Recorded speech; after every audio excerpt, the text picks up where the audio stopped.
Donc aujourd'hui, ce qu'on fait, c'est des démonstrations pour montrer la circulation océanique.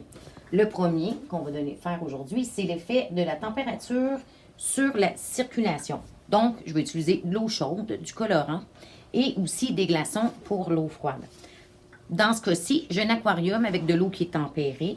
OK? J'ai un Herlène meilleur ici, dans lequel je vais mettre du colorant. Je vais mettre de l'eau que je viens juste de faire bouillir, donc l'eau très chaude, l'eau bouillante.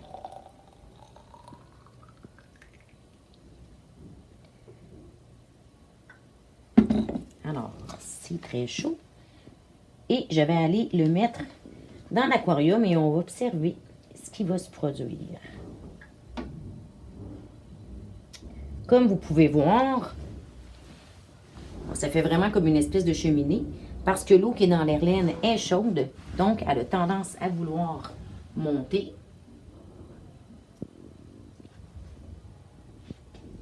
Dans le fond, on voit vraiment qu'il y a comme une espèce de nuage là, qui va se former sur le dessus de l'aquarium.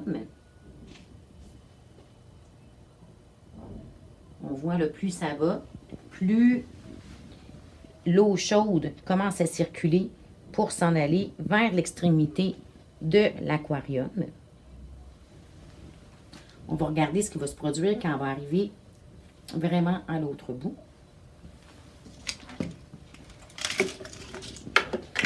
Ici, comme vous pouvez voir, j'ai une poignée de glaçons que je vais délicatement déposer sur le dessus pour aller refroidir, dans le fond, l'eau qui avait été réchauffée, dans le fond, par notre petite cheminée d'eau chaude.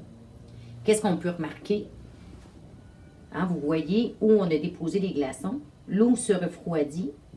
Naturellement, si l'eau est refroidie, elle va être plus lourde et va avoir tendance, comme on peut voir ici, à descendre dans le fond de l'aquarium.